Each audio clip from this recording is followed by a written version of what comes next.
Тож, а де це я? Знаєш, що спільного між туристом у Каппадокії і котом? Так, те, що і тих тут багато, теж вірно. Вони обидва тягнуться до високого, а ще обидва не завжди знають навіщо. Почати я вирішив із того, що кидалось у очі із нашого готелю найбільше. Ця кам'яна багатоповерхівка ще й знаходилася в 300 метрах від нас, тож сама Каппадокія накинула перший пункт моїх досліджень. Відваливши 100 турецьких лір з особи за вхід, а це приблизно $2,5, ти отримуєш доступ до траси із випробуваннями. А ще кажуть, що вид згори змінює сприйняття про місце. У цьому я переконувався вже неодноразово, тому не змінюю традиції, повзу ще раз у цьому переконатись. Тут хайкінг, такий не дитячий хайкінг. Я не знаю, я на більш стромих сходах ще не піднімався.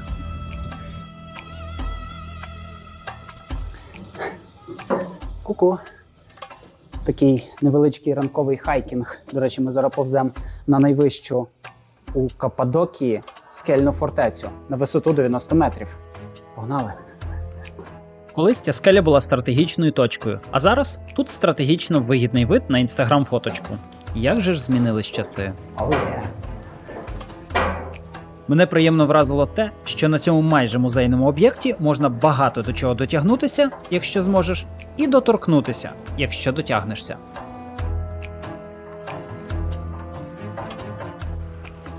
Я доперся. Це найвища точка Каппадокії. І ти знаєш, тут я з тобою посперечаюся, тому що найвищою точкою Каппадокії є, власне, цей замок на висоті 1350 метрів Ухчисарський. Але закінчу з тим, і я потім про це розкажу. 90-метрова фортеця. А називається вона Ортахісар Кесл, що в перекладі означає середня фортеця, тому що вона знаходиться між Ургюп і Учісар. А ще тут дуже багато мух, тому треба звідси тікати.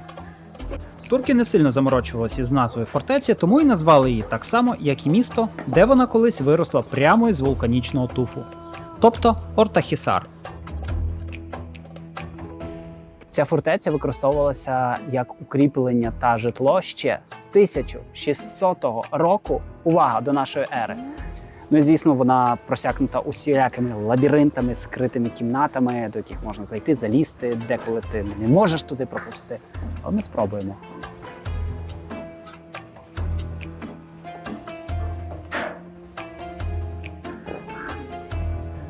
А от тепер питання до клаустрофобів. Вам взагалі як? Норм чи стрьом тут?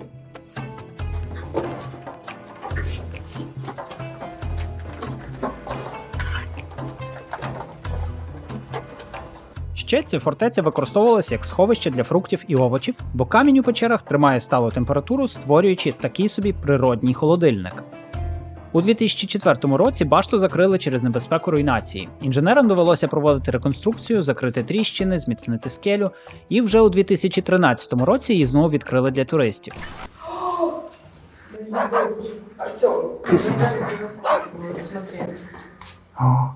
Говоришь, 1060. І тут несподіване відкриття. Мені здається, нас намахують. Пінопласт. Ну де таке видано?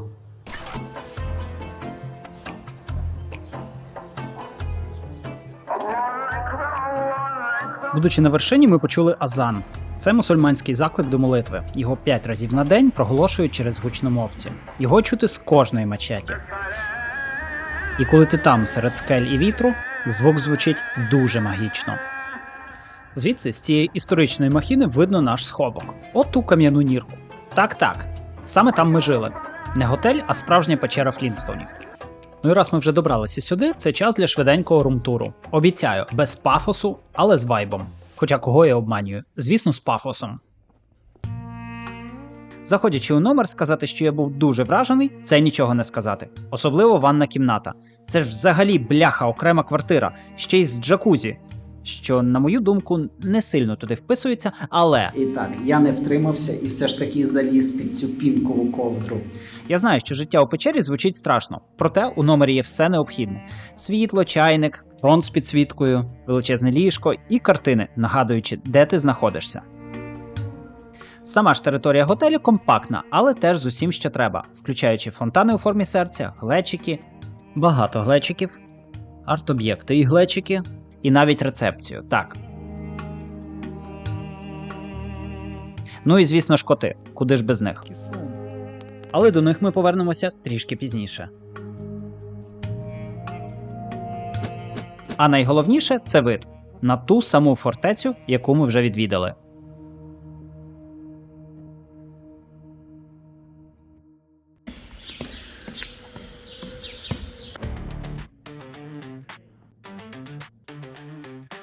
Наступного ранку дуже швидка зарядка турецькою кавою і мчимо до чергового чекпоінту.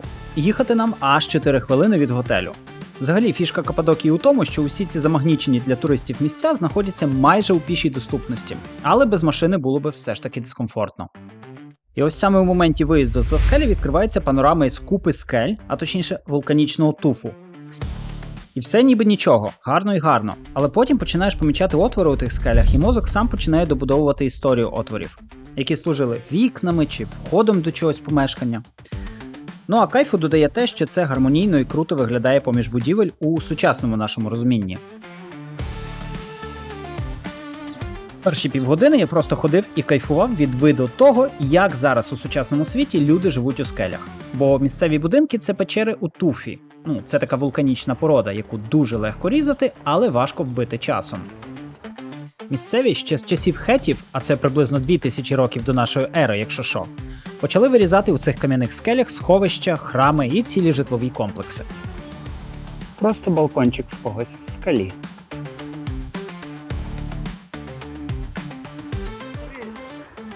Гюрем – це ніби Netflix для фанатів історії. Церкви вирізані у скелях, фрески, яким по 1000 років. І все це під відкритим небом. Деякі об'єкти навіть внесені до спадщини ЮНЕСКО. Так, монахи вміли жити красиво ще до того, як це стало трендом. Люди століттями реально жили всередині каменю, ховаючись від спеки, дощу, ворогів і, ймовірно, надто балакучих гостей. А коли настали часи християнських переслідувань, ці скелі стали справжніми фортецями віри. А ще глибше – багаторівневі підземні міста, куди можна було зникнути на тижні, навіть з худобою. Такий собі all-inclusive для інтровертів. Гюрєм перекладається як «тихе місце» або «те, чого не видно», бо місто реально було схованкою. І не просто від погоди, а від усього світу.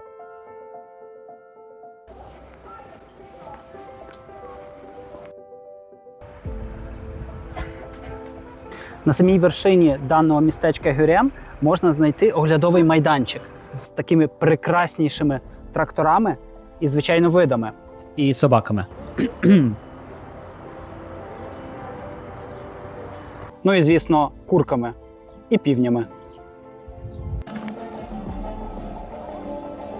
Вхід на цей оглядовий майданчик коштує $1 з однієї людини.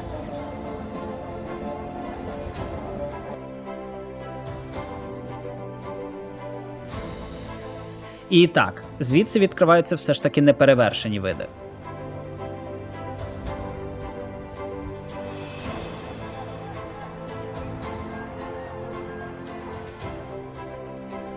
І як обіцяє сам організатор, тут має бути шикарніша сансетішна. Не знаю, не спробував, бо у планах було залипнути на сансет у іншому місці. І я про це пізніше розкажу. Так а звідки взагалі взялась уся ця ваша Каппадокія? Сам ландшафт Каппадокії сформувався приблизно 60 мільйонів років тому. І це після виверження двох великих вулканів – Ерджіяс і Хасан. Після цього вітер і вода внесли свої поправки, почали формувати з цього ось такі причудливі форми. Послухаємо, що кажуть інші туристи з приводу цього. Красиво все, но так как мы уже здесь находимся определенное количество времени, нам это немножко приелось. Но оно красиво приелось. Статуи великих людей.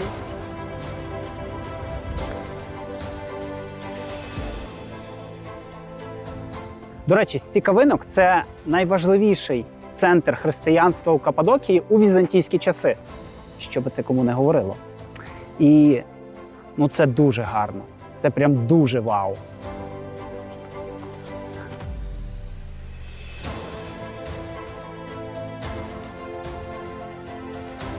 Тут існує дуже багато житлових приміщень, а також церков, у яких і молилися, і ховалися одночасно.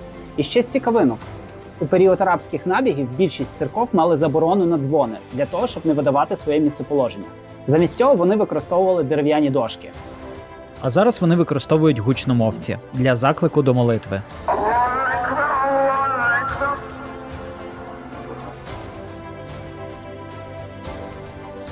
Ну, а ми поїхали далі.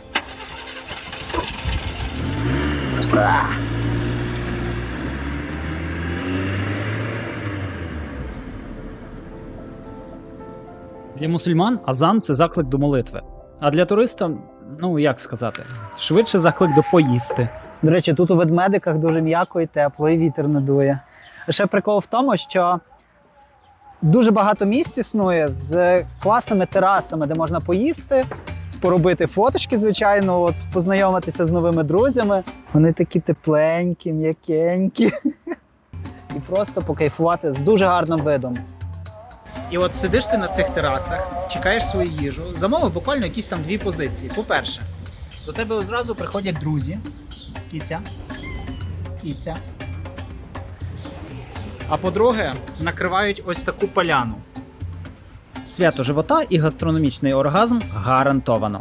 І чомусь я подумав, що це просто так один раз повезло. Гуляєш ти такий по Деренкую, захотів випити місцевої турецької кави. Заходиш, замовляєш каву, і тут тобі накривають цілу поляну. І це ще не все. Ми чекаємо головну страву. А кафінчик вже приїхав. Бути в Туреччині і не випити каву, ну це гріх. Я, звісно, не знаток, не кавоман, але це смачно. Угу.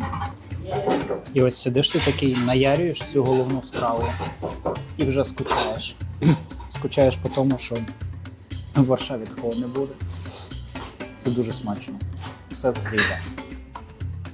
Продовжуючи смакувати місцеву кухню в іншому закладі, я чисто випадково ткнув пальцем у меню і виграв місцевий атракціон.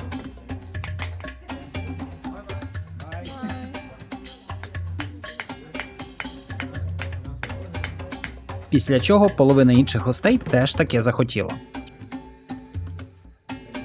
Але якщо чесно, серед усіх місць, де ми їли, цей заклад отримав найнижчу оцінку. Подача клас, але їжа і її кількість у співвідношенні до ціни, ну таке, на трієчку. Локальні маленькі кафешки – ось це топчик. Знаєш, у Каппадокії є одне неписане правило – з повним животом краще все видно. І от тільки замість відпочити після їжі я вирішив політати. Ну як я. Дрон. Бо попереду ще одна кам'яна бомба у цьому природньому тетрісі. На горизонті вже з'являється щось велике, старе і дуже фотогенічне. Ні, і це не я після вечері. Це Учісарська фортеця, найвища точка Каппадокії. І оскільки до цього ми вже лазили на Ортохісари, і там були шалені краєвиди. Да, і я такий, та ну я не буду підійматися сюди наверх, я ж тут уже був, типу той самий замок. Угу. Піднявся. Але тут дійсно гарно. Так, і тільки я почав насолоджуватися цим видом і, як то кажуть, піймав цей вайб. Дуже несподівано накрило нас дощем. Ого, ще й блискає. Зараз буде бабах. Диви, слухай.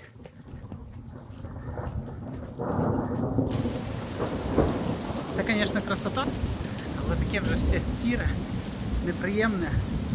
І річки. Ось такі річки. Бо все стікає вниз. Єдиним розумним рішенням на той момент було просто все відпустити і їхати у печеру сушитися, бо прогноз не радував. І поки ми перечікуємо бурю, це гарна нагода розказати про місцевих жителів. Чотирилапих авторитетів. Кісун. Недарма Туреччина вважає котів своєю культурною спадщиною. У Стамбулі, наприклад, котів офіційно більше, ніж у деяких містах людей. А в Каппадокії вони ще й стратегічно розміщені, так, щоб залізти у кожен кадр туриста. Вони живуть де хочуть, сплять де зручно і ходять туди, куди їм заманеться. До речі, ти знав, що є навіть документальний фільм про стамбульських котів під назвою «Кеді», що у перекладі з турецької означає «коти». Коротше, турецькі коти – це справжня частина культури. Бля, що це происходит?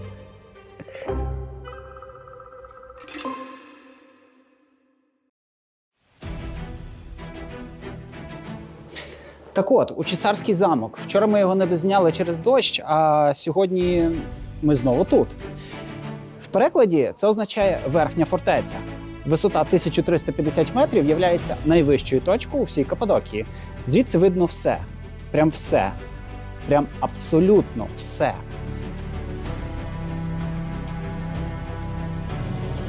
Як видно, ця фортеця має дуже розширену мережу тунелів, а також різних приміщень, які раніше використовувалися як сховище під час нападів.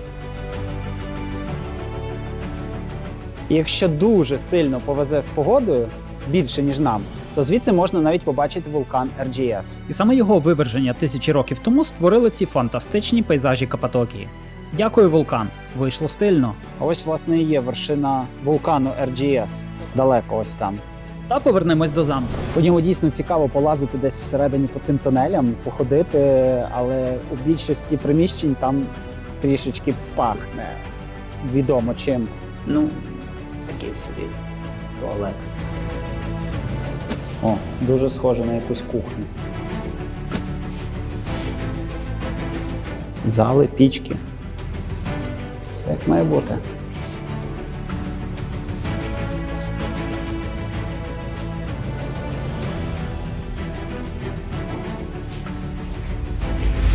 Виглядає як сир з дірками, особливо зверху. Можна, звісно, піднятися і на саму вершину цієї фортеці, але я цього вже не робив, тому що ми вчора лазили по дуже схожому замку, і види тут майже однакові всюди. Але до того у мене є пташка, завдяки якій можна подивитися на це все зверху. У порівнянні з Ортахісаром тут і плюси, і мінуси. Якби я мав обмежений час і мусив обрати щось одне, я б серйозно задумався. Ортахісар менш туристичний, не такий розпіарений і трохи бюджетніший. А от Учісар – це вже галочка типу найвища точка Каппадокії. По вайбу різниця майже невідчутна, але Учісар має трішки більший масштаб. Дорога до наступної точки. Дощ лє як з відра, асфальт блищить немов дзеркало. Проте настрій стабільно бойовий, тим більше дощ швидко закінчився. Хоча нам все одно, ми ж не з цукру не розтанемо. Та й взагалі, далі місце, де погода взагалі не має жодного значення. Але для початку перенесемось у кінець. Фух, виперся я з цих катакомб. Отже, що таке Кеймакле? Це одне з найбільших підземних міст Каппадокії. 20 метрів в глибину, шановні. 8 рівнів, 4 з них відкриті. Чи варто? Ну давай, топай. Сам в усьому переконаєшся. Купляєш квиток, 13 євро за тіло на касу, і перші враження дуже змішані. Незмірна кількість входів і проходів, усюди можна зайти, залізти, але з іншого боку це створює певний хаос, де ти губишся в усьому цьому і абсолютно дупля не ріжеш, куди рухатися далі. Такі підземні міста використовувалися як укриття під час нападів у 4 столітті до нашої ери. А для кращої наглядної візуалізації це місто виглядало саме так. А вміщало таке підземне містечко до 3,5 тисяч людей. І, в принципі, їм жилось комфортно. Тут було все для життя. Склади для їжі, кухня, навіть виноробня, товчильня, ще виноробня і, звісно, якісь там жилі приміщення. Продумана система вентиляції. Вентиляційна шахта. Навіть церкви для свого душевного спокою і морги для спокою інших. Усе це поєднане довгими коридорами загальною протяжністю близько 100 кілометрів. А за вхідні двері служив ось такий камінчик, який закатували і тим самим блокували прохід. Такі от двері, як колесо. Більшість часу ти гуляєш там у вузьких ходах в напівзігнутому положенні. В деяких місцях треба навіть на корточках іти. Тому тут я не буду заздрити супервисоким людям та тим, у кого спина просить пощади. Ходи ходами, але давай зупинимося і зробимо невеличкий рум-тур. Так, як би це дивно не звучало. Зараз ми знаходимося, можна сказати, в такій квартирі. І це не однокімнатна квартира, це вітальня, living room. Тут можна побачити спальні, 1, 2, 3, 5. Якийсь навіть псевдобалкон, можна заглянути до сусідів або плюнути на них вверх. А це вже така кавалерка зі зручностями, з підсвіткою, вікнами, душем навіть. Зараз такі в Варшаві здаються по шаленим цінам. Та, за таку квартиру зараз в Варшаві можна віддати дофіга грошей. Піду, схожу в туалет.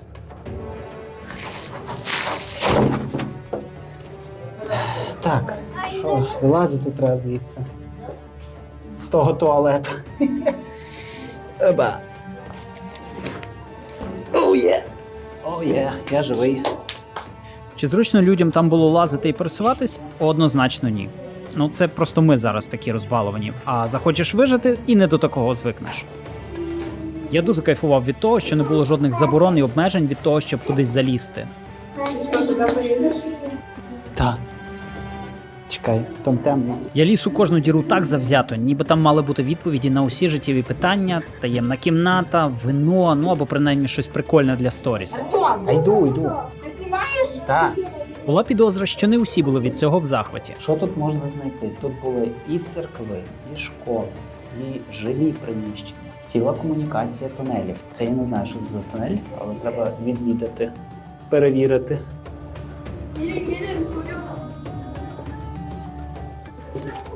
Стой! Ни хрена не вижу!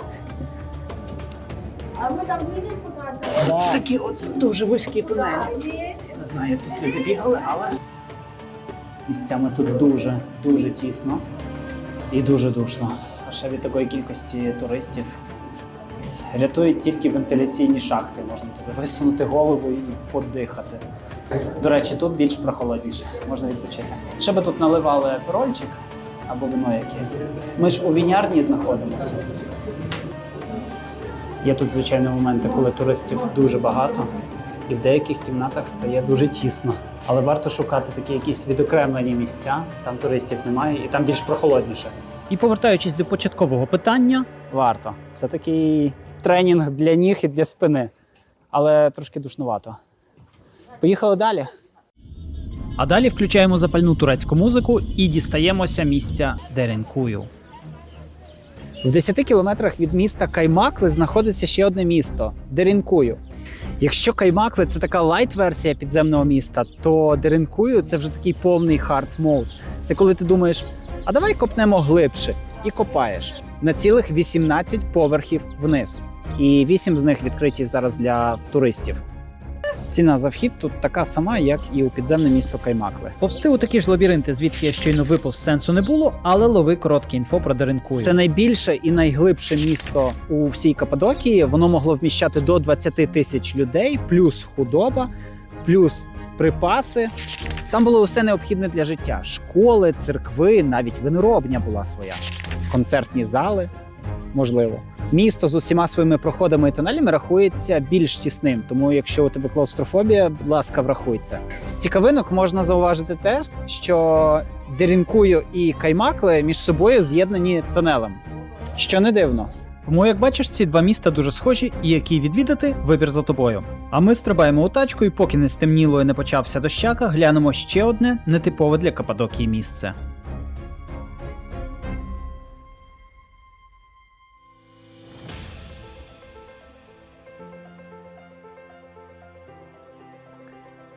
Султан Сазлігі – це національний заповідник, один із найважливіших орнітологічних центрів у Туреччині.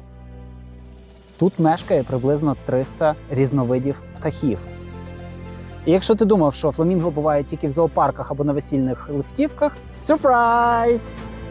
Ми їх теж не побачили. Але, як то кажуть, вони тут є, вони сюди прилітають на зимування.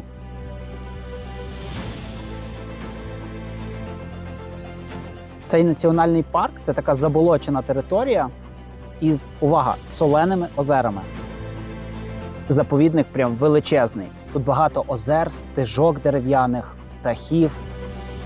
А ще тут настільки спокійно, що можна просто прийти, от присісти на лавочку і тупо зависнути, слухаючи птахів. Або квакання жабки.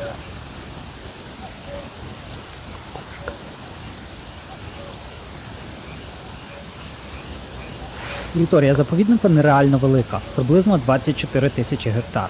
І щоб не топитися у болотах, парк оснастили 2 дерев'яними стежинами.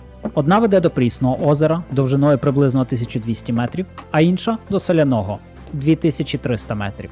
Через весь парк проходять ось такі дерев'яні стежини, по яким можна проходити, десь присісти на лавочці.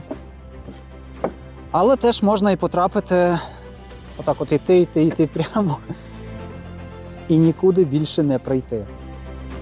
Саме ця частина стежини була розібрана уручну, ну або за допомогою спецтехніки. Видно обгорілі дошки. І так, на жаль, у 2024 році тут сталася пожежа, яка й зруйнувала майже 300 метрів доріжки та вежу для спостерігання за птахами, до якої, власне, і вела ця стежина. Султан Сазлігі – це магія природи, краса для очей і заряд для душі. Ідеальне місце для тих, хто хоче втекти від міського шуму, просто видихнути і насолодитись тишею. Якщо ти орнітолог або просто фанат птахів, тут для тебе буде, як на Netflix, у розділі «Документалка про природу». Але будь обережним, не завжди тільки ти спостерігаєш за птахами, деколи і вони за тобою. Для дослідників і екологів взагалі окремий кайф. Цей парк – це рамсарський об'єкт, тобто офіційно визнана міжнародна мокра цінність по збереженню водно-болотних ресурсів. Тут ведуться постійні наукові спостереження. Птахів відстежують по GPS, щоб відслідковувати їх пересування. Екосистему нон-стоп моніторять, усе як у серйозній лабораторії, тільки під відкритим небом. Ну а для всіх інших це місце, де можна спокійно пройтись по дерев'яним доріжкам, подивитись на відображення в озері і подумати про вічне.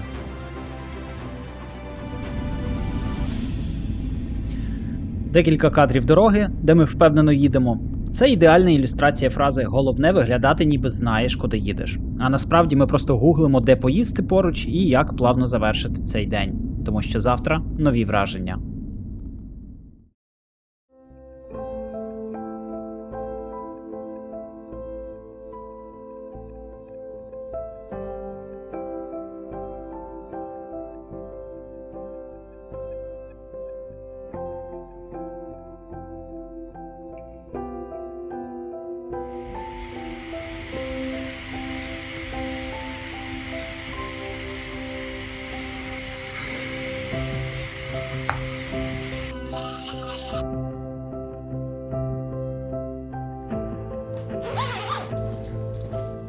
На годиннику 4 ранку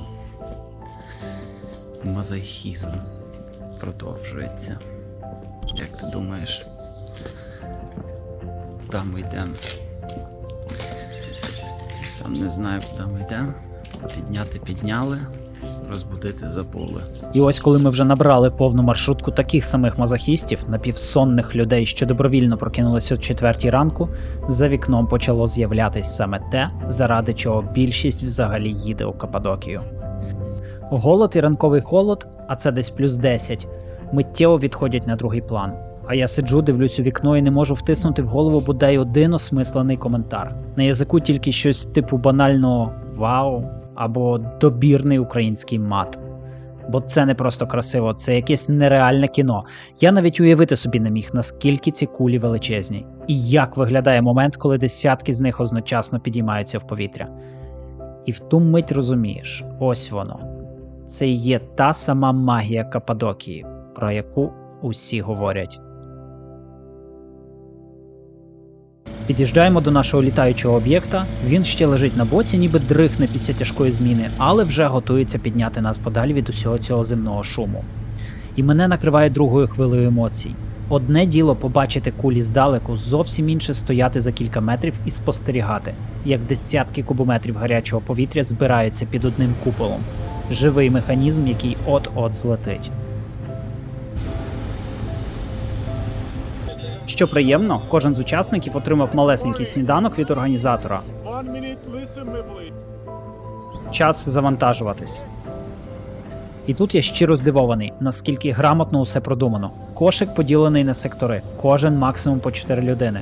Ніхто не штовхається, усі бачать, що відбувається навколо, а ще й вагу по гондолі розподілили рівномірно. Прям інженерна естетика для перфекціоністів. Очікуємо. Ми та ще десятки таких самих мазохістів стоїмо, тримаючи пальці схрещеними в очікуванні моменту відриву від землі. Уся команда навколо ретельно проводить останні підготування, наче перед запуском ракети, а мій задоволений фейс навіть не передає того, що коїться всередині. Ось-ось одна з моїх мрій здійсниться. Хто це відчував, той мене зрозуміє.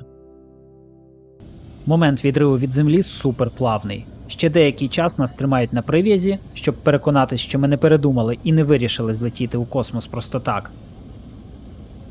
А потім бац! Відпускають. І команда, махаючи, йде заслужено наперекур, залишаючи нас парити у небі.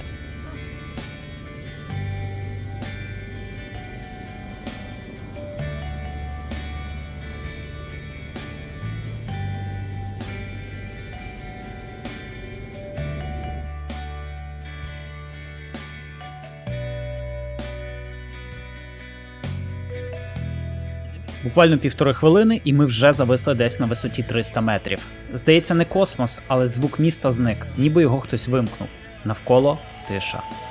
Така тиша, що аж чутно, як у голові крутиться думка: та невже я реально зараз лечу на кулі? Час від часу наш пілот порушує ці магію, підкидаючи дров у топку. А от з таймінгом нам неймовірно пощастило. Минуло кілька хвилин, і на горизонті вигулькнуло ще заспане помаранчеве сонце. Не кричить, не сліпить, а так лагідно вийшло з-за хмар і наче каже: «Доброго ранку, ви встигли». Я взагалі обожнюю світанки і заходи сонця, в них щось таке первісно-магічне. Колись я вже зустрічав світанок у літаку, висота була навіть вища, але погодься, отут, без вікон, без шуму двигунів, просто в кошику, під повітряною кулею – це зовсім інше кіно. Це Каппадокія і мій найкращий ранок. Сонце ледь-ледь сходить за горизонту.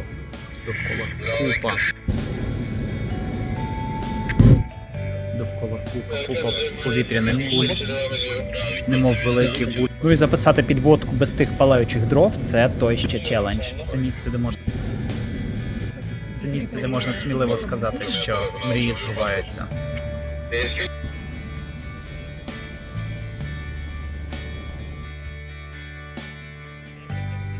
Пілот час від часу смикає мотузки, додає газу, і ми пливемо далі по небу.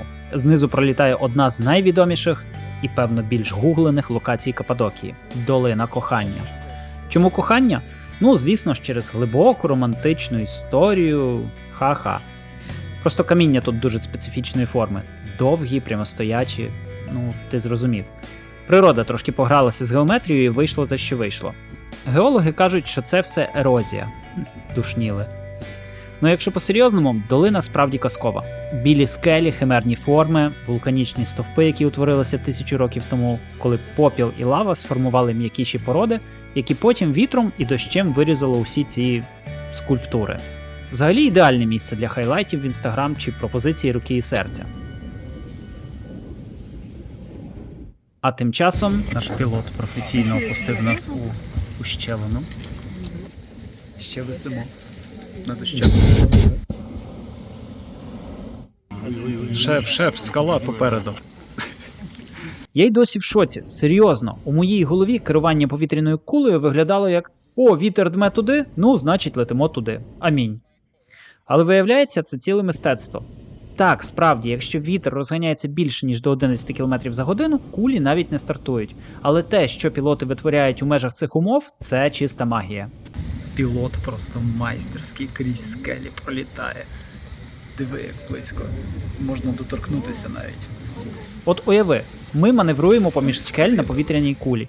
Камон, це ж не Тесла з автопілотом, це величезна тканинна кулька, прив'язана до кошика, і вона реально викручується, змінює висоту, лавірує. Пілот сказав, що у нього 14 років стажу. І от коли ми вже майже вилітаємо з ущелини, стоїть група людей на скелі. Вони махають, плескають, посміхаються. Чи то нам, бо ми такі красені на кулі, чи то пілоту, бо витягнув нас із тієї кам'яної пастки. Ну а зверху, на фоні всієї цієї краси, кабріолет. І ще один. І ще один. Ось такий бізнес. Фотосети, на кабріолетах. Бо, звісно ж, хто ж не захоче сфоткатися з дівчиною, кулею і машиною на фоні світанку? Це ж інстаграм-мрія.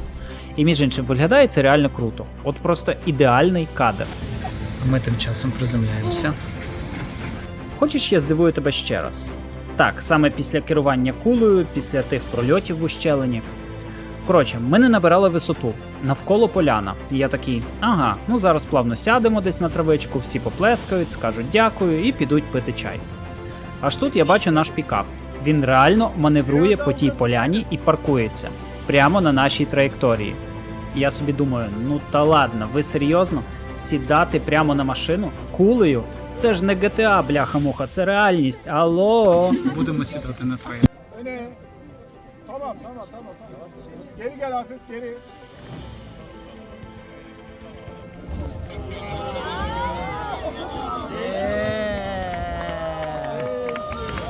І знаєш що? Він це зробив. Просто взяв і посадив кулю з точністю кількох сантиметрів. У мене в той момент відняло мову, навіть сарказм завис на перезавантаженні. Це був момент абсолютного захвату і щира повага за майстерність, за командну роботу, за те, що вони зробили цей досвід не просто гарним, а вау, грандіозним. І щоб остаточно розм'якшити нас після усіх тих вау, ого і що це було, нас ще й прокатали кулею на тому самому пікапі. Так, кошик не відчепили, кулю не здули, просто поїхали. А далі урочистий фінал. Кожен учасник отримав сертифікат за те, що не наклав у штани під час польоту, ну або принаймні офіційно не наклав, і келих дитячого шампанського, бо нічого вам тут розслаблятись. Сказати, що я був вражений, мабуть, нічого не сказати. Я реально не очікував нічого особливого. Ну, куля і куля, але все склалося ідеально. І пілот, і маршрут, і настрій, і, що найепічніше, єдиний сонячний світанок за усі ті дні, коли я був у Каппадокії. Один, єдиний. І він був саме тоді, коли треба. Підсумок. Це справді того вартує. Не дарма ця штука така популярна. По літу сезон стартує від 200 євро з людини, але якщо вже вкладатись у враження, то наповну. Далі знов пакуємось у ту саму маршрутку, не дивуємось мультизадачності водія, який все ж таки без пригод довіз нас до готелю. Страшні турецькі водії. Оскільки у запасі залишався ще цілий день із нормальною погодою, план був простий – заїхати в Ürgüp, він був найближче, а далі вже закупити смаколиків. Знайшов шикарну локацію, без людей, з крутим видом. І тільки я почав запускати птаха на крутий проліт між скелями, з-за рогу, як у фільмі про виживання, вибігає бабулька з палицею і з енергією, як у спецназу. Коротше, недовго думаючи, вона ввічливо і наполегливо пояснила мені, що цьому дрону тут не літати. Результат? Замість епічного відео маємо фото. Я і оператор. Трохи розгублені, але цілі. Ну а ми тим часом летимо до пункту номер 2. Смаколики чекати не люблять. Наступна зупинка – місцевий рай. А ти знав, що у Туреччині виготовляють вино? Ну добре, не такий вже цікавий факт. Ти знав, що у Каппадокії виготовляють своє власне вино? М? Я прийшов на місцеву виноробню, де можна скуштувати, спробувати та придбати місцеві вина. І це мене реально вразило. Так, що я навіть напросився на приватну дегустацію. Welcome again. I am Emre. This cave is natural cave, original cave. І скажу чесно, це було дуже правильним рішенням. Бо знаєш, як буває, те, що вітриною заманює і з етикетки усміхається, насправді виявляється відвертим розчаруванням, назвемо це культурно. Натомість кілька тихих, скромних пляшечок десь збоку здивували так, що я навіть розтанув. Вина виявились не просто ок, а реально ммм. І, звісно, я не міг піти з порожніми руками. Щасливий турист – це намаханий турист. І збираючи думки до підсумків, під дощем на повному ентузіазмі я мчу на останню локацію і з надією в серці побачити хоча б сьогодні захід сонця. Тому, поки воно сідає, скажу, що ця поїздка нагадала мені одне. Найкращі моменти не в планах, а в тому, як ти їх проживаєш. Я їхав без очікувань. І що вийшло в результаті? Вогонь! Нові місця, нові люди, кілька вау, кілька ого і багато теплоти. Якщо коротко, це було неймовірно. І от, коли всі смаколики вже куплені, кулі відльотані, коти нагладжені, це саме час зупинитись на мить, видихнути і подумати, куди далі. Бо Ця відпустка добігає кінця, це значить, що потрібно планувати наступну. Я знаю, хто мені з цим допоможе.